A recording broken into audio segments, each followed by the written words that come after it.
I am a white person living in a white supremacist society. I am born into its logic, encultured into its worldview, suffused with its habits. It's corrupting me and killing me. I want desperately to be liberated from it. That's where this video starts, with an acknowledgement that my words today are born out of selfishness. I want to find a way out of whiteness so that I can claim my full humanity. Most white people rarely think about what it means to be white, how it affects profoundly how we think, feel, and act. We live as if this system doesn't exist at all. My desire to investigate whiteness isn't intended to centre white people in the way we have historically been centred as the unnamed default. My hope is that in drawing attention to the deleterious effects of whiteness, we can begin to recognise that our own liberation as white people is inextricably linked with the liberation of all.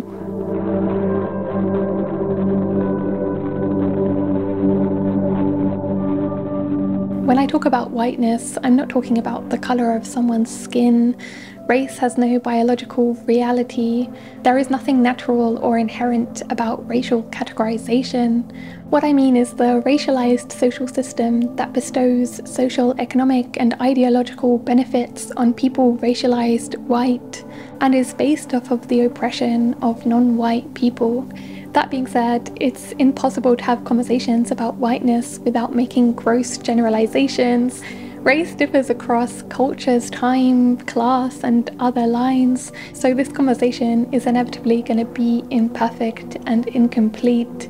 And I apologise for the potentially othering effect my use of the words us, we, and them might have. I use these mostly to convey that I haven't attained perfection in anything I'm discussing. I'm making this video as much for myself as for anyone else, taking comfort in the words of Richard Bach when he wrote, "You teach best what you most need to learn." So here's hoping I might learn how whiteness entraps us and a possible route to freedom.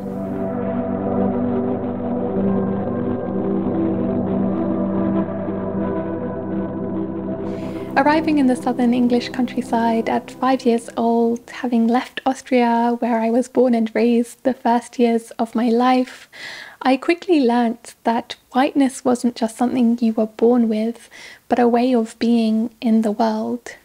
Growing up on a pig farm, less cultured, affluent, or educated than my southern English counterparts, I became ostracised and rejected because I didn't fit the ideal of whiteness. Wanting so desperately to assimilate, I submitted to whitening my being. I quickly learnt to adopt the rules, customs, language, and traditions of middle-class white purity, respectability, and civility. This has granted me immense acceptance and privilege, but it's come at the cost of wholeness, authenticity, and integrity.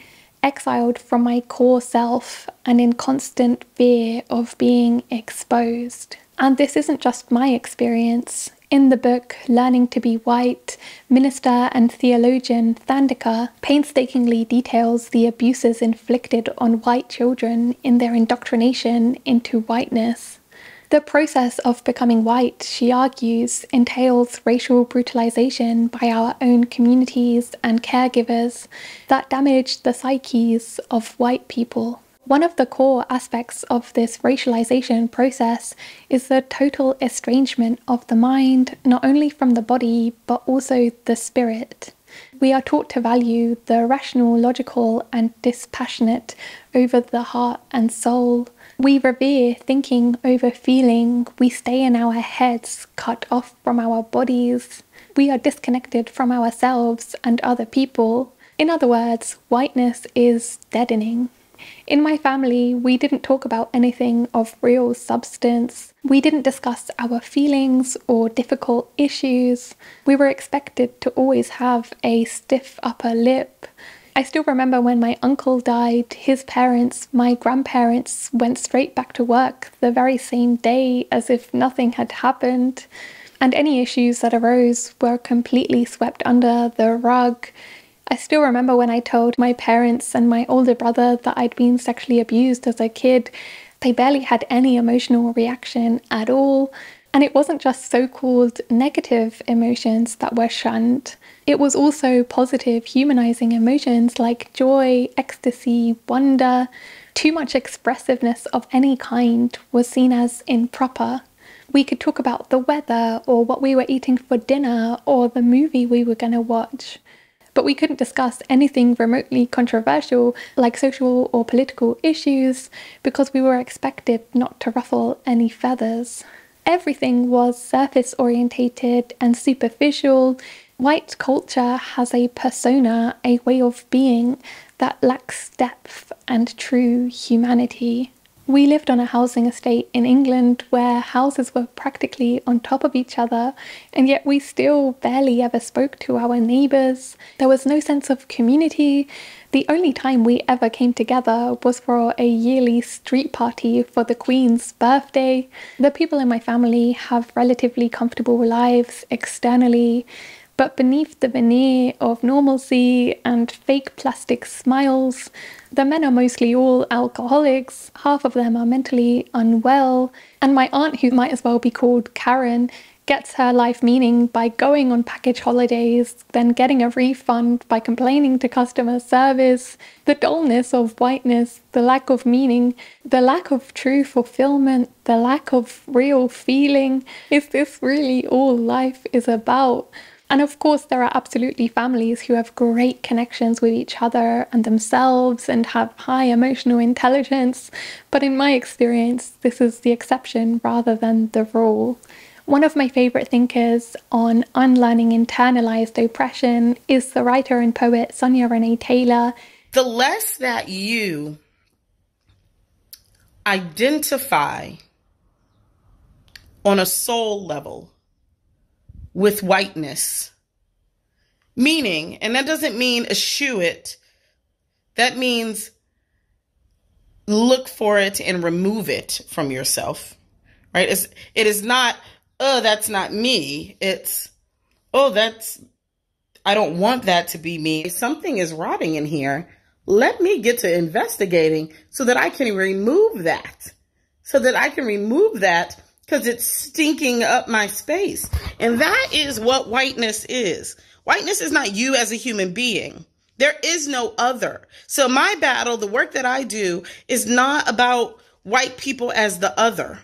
It is about whiteness, the construct that is rotting the material and spiritual and economic and political realities of Black and brown people around the world, while also at the same time rotting the internal, spiritual, and emotional and mental lives of those who were assigned whiteness at birth. You are struggling in this system as well. It is killing you too. It's killing you. It's killing all of us. This desensitization and dissociation from reality can also create a distorted worldview. I'm honestly pretty embarrassed and kind of disturbed by just how easily I can shut out the injustices of the world, my nation's imperial policies abroad, my complicity in the destruction of the natural environment, the misery in the midst of my affluent society. But in a way, it's not surprising. If I can't really feel my own feelings, how can I really feel compassion for others? If my wounds didn't receive attention, why should other people's? If I'm so disconnected from myself, how can I connect to anything outside of myself? Whiteness has created this cultural normalization of indifference and cognitive dissonance to the suffering of our fellow beings and the earth. And it's not just about repressing the bad things in the world. We can't selectively shut down our emotions. As social ethicist Sharon Welch observes, we cannot numb our pain at the degradation of life without numbing our joy at its abundance. My capacity to love, to experience real laughter or deep joy, all feels so stifled, muted, and suppressed. And when we're so disconnected from ourselves and the world, we also lose touch with our internal guidance system, the instincts that tell us who we truly are, what makes our hearts sing. We lose touch with the wisdom of our bodies. We don't listen to what our gut feeling is telling us. We live without that self-awareness, self-intimacy, and inner compass to guide our lives. This isn't about neglecting the mind, the rational, the logical in favor of the body, soul, heart. Of course, our minds can store useful information that can help us. But as the physician Gabor Mate wrote, the intellect becomes a far more intelligent tool when it allows the heart to speak, when it opens itself to that within us that resonates with the truth, rather than trying to reason with it. So whiteness leads to a deep moral and psychological degradation. It's a profound spiritual impoverishment. It's a compromising of our very humanity. I still have a very long way to go, but the more I'm becoming connected to the parts of myself that I have exiled, my heart, my body, my emotions, the more compassion I feel, the more connected I feel to the earth and other beings, the more I feel like I'm reclaiming my humanity. I'm finally feeling like I'm truly alive.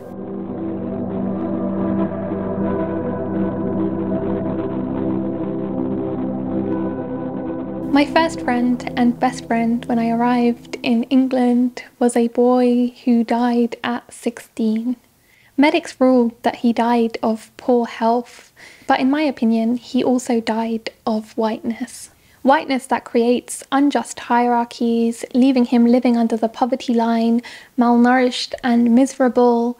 Whiteness that upholds an inequitable system, slashing social safety nets, leaving him with little recourse to seek help as a disabled, sexually abused boy.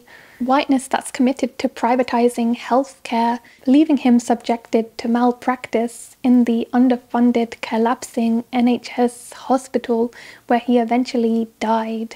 And yet, despite whiteness being a cause of his suffering and eventual death, throughout his life, he increasingly became invested in white supremacy. He went from the sweetest, kindest boy at 5 years old to staunchly anti-immigrant, anti-social safety nets, pro-privatization. Refugees are taking our jobs. We shouldn't be giving tax dollars to black people. Were some of his frequent talking points in his teenage years.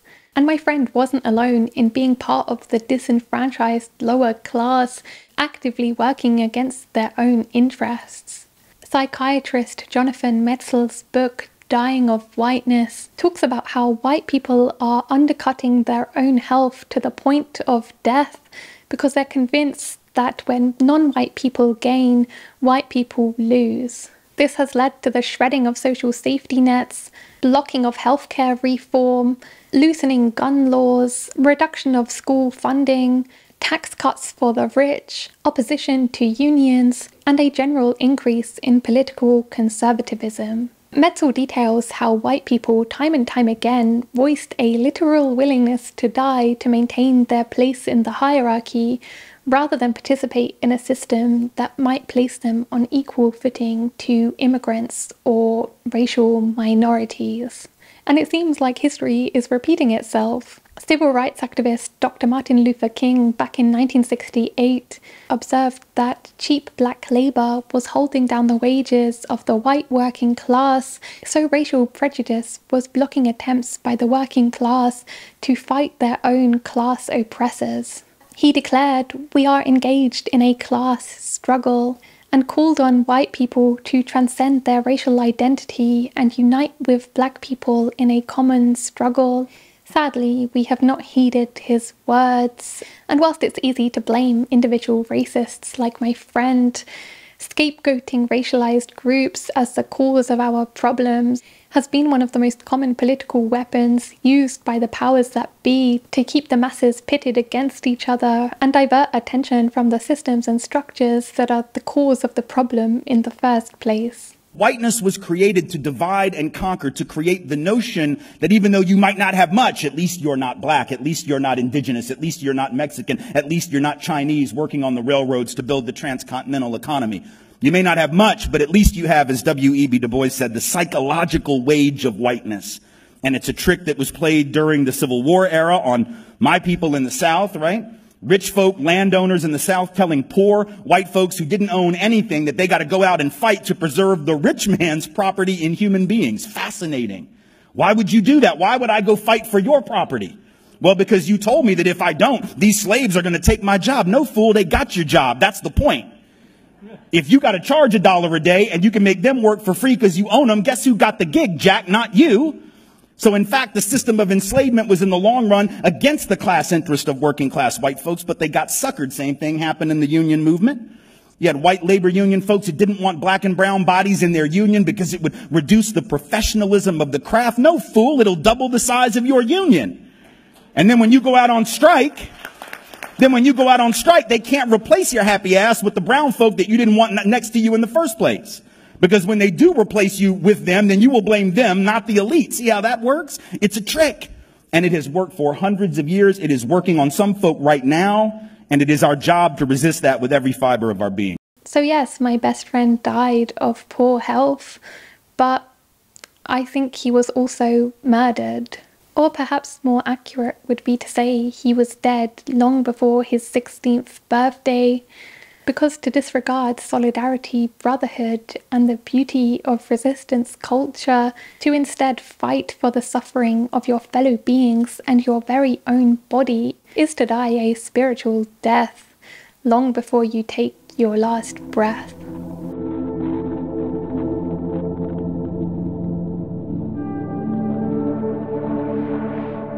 In an attempt to escape the soullessness of white culture and the grief of my best friend's death, I spent a great deal of my late teenage years and early 20s traveling across the globe, living as a digital nomad, hiking and camping, living the dream. I made a Patreon blog about some of those experiences called I Moved Every 3 months for 3 years. And during this time, I also went to volunteer and teach in orphanages to save and civilize these poor Africans. In my arrogance, I assumed the locals I came across would be jealous of this privileged girl that gets to travel the world. But I quickly learned it wasn't them that needed saving and civilizing. I needed to save and civilize myself. And whether it was hiking across mountain villages in Tanzania or coming across workers in the rice fields of Indonesia, I didn't receive envy, but pity. They felt sorry for me. This poor girl traipsing across countries, so disconnected from the land, without community, trying to find herself. She must be so lost, so lonely, so sad. They wanted to adopt me, to take me under their wing, to take care of me. I think they could tell there was some kind of void in me. And to my surprise, despite my relative power and privilege, I found myself actually being jealous of them. The tight-knit communities, rich with dance, music and colour, the connection to the land, people sitting, chatting to their neighbours, kids playing freely outside. I was amazed at the level of passion and expressiveness and the spirit of the people, and it's difficult to talk about because I don't want to fall into the trap of romanticizing, essentializing, or fetishizing distant lands and peoples in that racist, happy, pure, non-white people trope. There's absolutely hardship, pain, and these societies are absolutely imperfect in many ways, but I think we do ourselves a disservice if we say there's nothing to be learnt from other cosmologies. Whiteness, with the rise of capitalism, the colonization of other lands, and the apocalyptic drive to endlessly extract from the earth, required a shift in worldview. From an interdependent, interconnected, communal, cooperative way of life to autonomous, independent bodies, islands without genuine and substantive connections to others. Instead of a conscious, reciprocal connection to the land, full of the obligations of stewardship, nature became just a dead thing to control, exploit, and subordinate. Instead of authentic cultures rich with festivities, myths, celebrations, native tongues, and rituals, culture was transformed to materialism, greed, egotism. Instead of the world being alive with spirits, divine forces with which humans could relate, science, reason, and rational thought began to rule. That's not to say everything to do with whiteness is inherently bad. We've had incredible innovations in science, medicine, and technology, for example. But as the author Shelley Tochluck writes in Witnessing Whiteness, an impassioned book urging readers to consider what it means to be white. There is something that has been sacrificed in our assimilation into the group called white. Many in today's culture feel it as an ancestral loss. To some, it suggests that something more soulful has been replaced with materialism and consumerism. To others, it is the loss of community traditions that do more than preserve familiar and personal rituals. In a similar vein, one of the most telling moments of writer Tim Wise's book, White Like Me, Reflections on Race by a Privileged Son, was when he recounted observing Ron Chisholm, founder of A People's Institute for Survival and Beyond, a group working to undo racism in the US, asking participants what they liked about being white or being black. The black participants said they liked the strength of their families, the camaraderie, the customs, the music, the rhythm, their culture, the colour of their skin, and most predominantly, the perseverance of their ancestors despite great odds. The white participants, on the other hand, said they simply liked the privileges that came from being white. Not even a single meaningful, personal, communal, or cultural attribute. In fact, they realized to access white privilege meant to kill off the customs, traditions, music, and style that their ancestors used to have. To define yourself by what you're not is a pathetic and heartbreaking thing. It is to stand bare before a culture that has stolen your birthright, or rather convinced you to give it up. And its costs are formidable, beginning with the emptiness whites often feel when confronted by multiculturalism and the connectedness of people of color to their heritages. That emptiness gets filled up by privilege and ultimately forces us to become dependent on it, forcing me to wonder just how healthy the arrangement is in the long run despite the advantages it provides. This is what I came to realize on my travels, that whiteness, for all its benefits and privileges, comes with this deep ache that I still feel to this day for something profound and irreplaceable that we have lost. I was approaching life with this plantation ethos, extracting and consuming from other cultures and the earth, with this paternalistic savior complex, never satisfied, always looking for the next frontier. I was cut off from this sense of belonging to community, tradition, nature. I had a hollowness in my heart. To be white is to be alienated, estranged, and empty.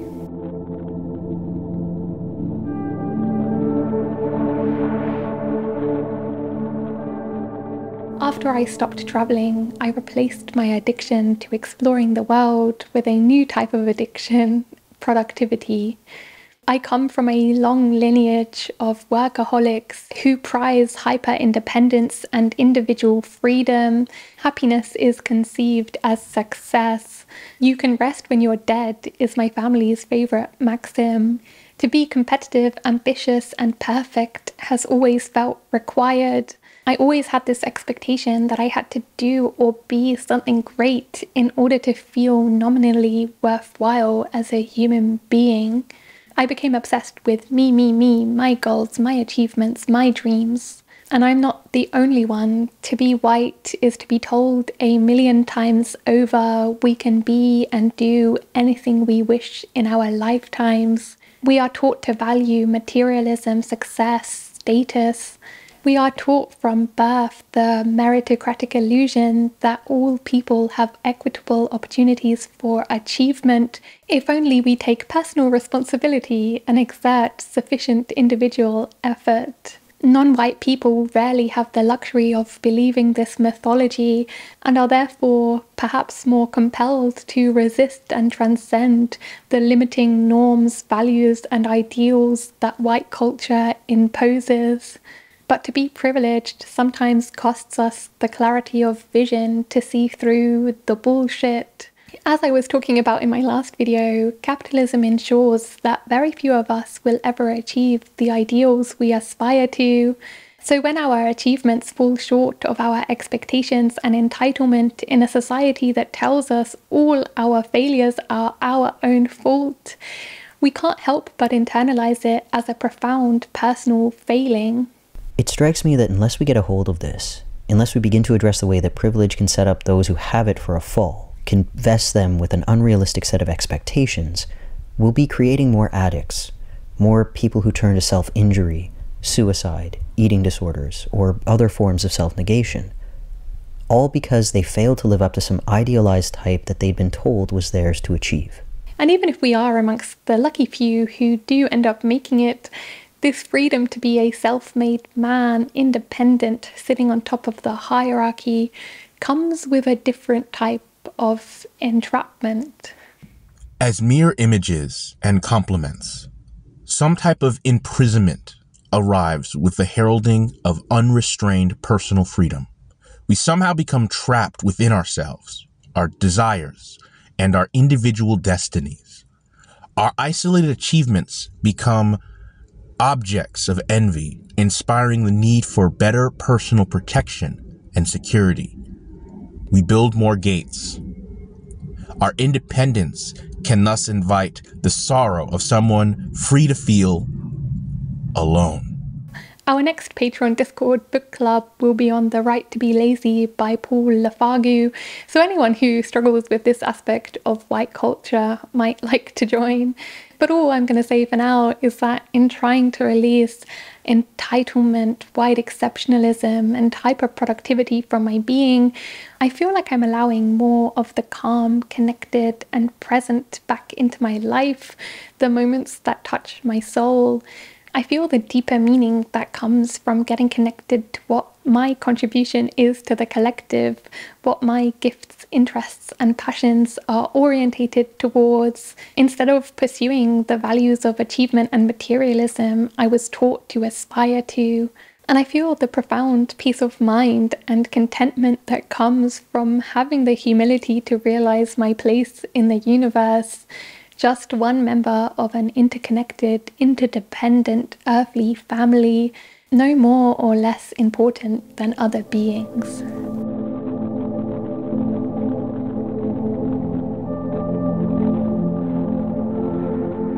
These days, despite the fact that I see myself as a leftist, committed to social justice, and appropriately anti-racist, if I'm really honest, I think on some deep subconscious level, I still fear non-white people. I fear the loss of power and privilege that could come from racial justice because I harbor some underlying idea that with racism I win, with the end of racism I lose. I fear acknowledging deep down in my guts that the unearned privileges by which I live are based off of the suffering of others. I fear exposing the lingering traces of racism within me, those subconscious reactions, thoughts, and feelings that persist despite my efforts to eliminate them. I fear that non-white people can see the lingering racism within me, that they will think I'm not a good white person, the fear of being seen and seen through. I fear the reminder of the racist things I've done in my lifetime, the fear of facing that shame, the sense of core defectiveness within me. I fear the confrontation with the parts of myself I've tried so hard to exile, the things associated with blackness like animalism, aggression, or embodiment that are actually a part of me that I've been conditioned to repress in favor of an idealized whiteness. I fear grappling with the degradation of racism, that in the act of dehumanizing others, we are also dehumanizing ourselves. If I could summarize what is at the root of all my fears, I think it's that non-white people force me to own up to the fact that despite the sweet, innocent image I portray, there's a depravity that lives beneath the surface. And I think on some level, all white people fear non-white people because there is a shadow side to whiteness. In Jungian psychology, the shadow is conceptualized as repressed, unconscious parts of us that we do not confront or acknowledge because they conflict with our conscious self-image. The shadow side to whiteness is filled with all the unacknowledged aspects of racism, prejudice, and power. This confrontation with our shadow sides can be deeply unsettling because it disrupts the carefully maintained facade of white civility, purity, perfection, moral superiority, and respectability. As the former president of the Regional Council of Martinique, Aimé Césaire, observed, Yes, it would be worthwhile to study clinically, in detail, the steps taken by Hitler and Hitlerism, and to reveal to the very distinguished, very humanistic, very Christian bourgeois of the 20th century that without his being aware of it, he has a Hitler inside him, that Hitler inhabits him, that Hitler is his demon. And I think the more we try to repress that inner Hitler, that shadow side, via denial, dissociation, or projection, the more likely Hitler is to rear his head in uglier and uglier ways, because things we repress have a tendency to fester and transmute. I think the challenge then is to acknowledge and confront the Hitlers within us. The poet Audre Lorde, who wrote fiercely about doing this internal work, put it beautifully when she said, I urge each one of us to reach down into that deep place of knowledge inside herself and touch that terror and loathing of any difference that lives there. See whose face it wears. This kind of honest inventory of the parts of ourselves we don't like might be the first step towards truly accepting and loving ourselves. Poet Nikki Giovanni made this point to James Baldwin about the relationship of black to white. I think one of the nicest things we created as a generation was just the fact that we could say, hey, I don't like white people. It was the beginning, of course, of being able to like them. And I think the same holds true of our relationship to whiteness. I think the more I'm able to say, you know what, I don't like this shadow side of myself, and the more I reconcile with all my fears and the darker parts of me, it feels like a liberation. It's not always easy or fun, but it's a move towards authentic integration and wholeness.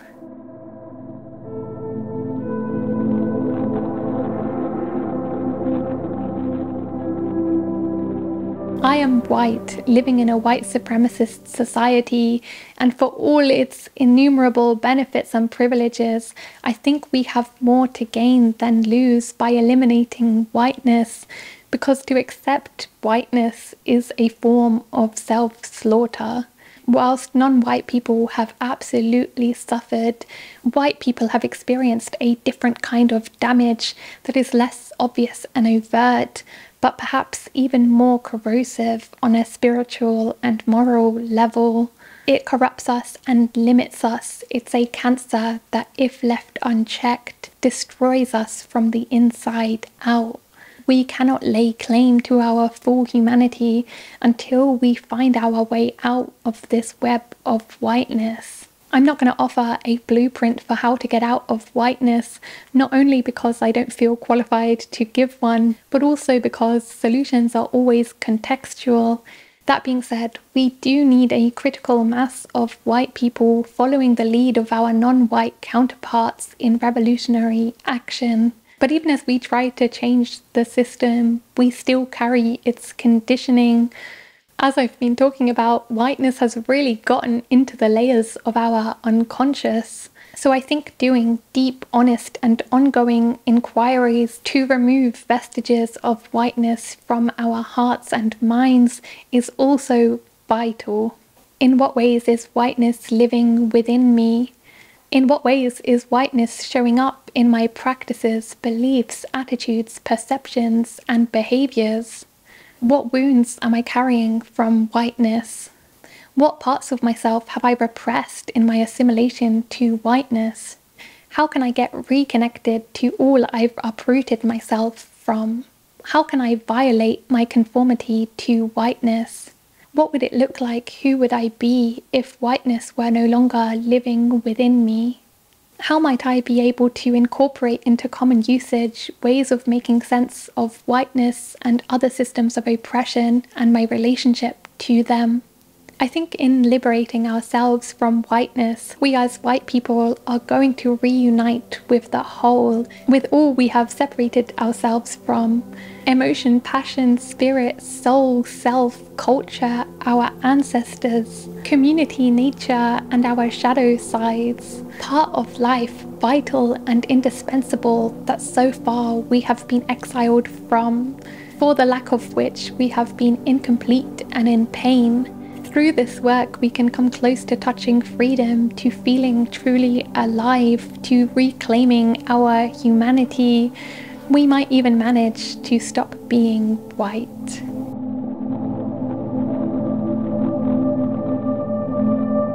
Thank you so much for watching. If you would like to help in the continuation of this channel, I'd really appreciate if you could become a patron or give a one-time tip via Ko-fi or PayPal.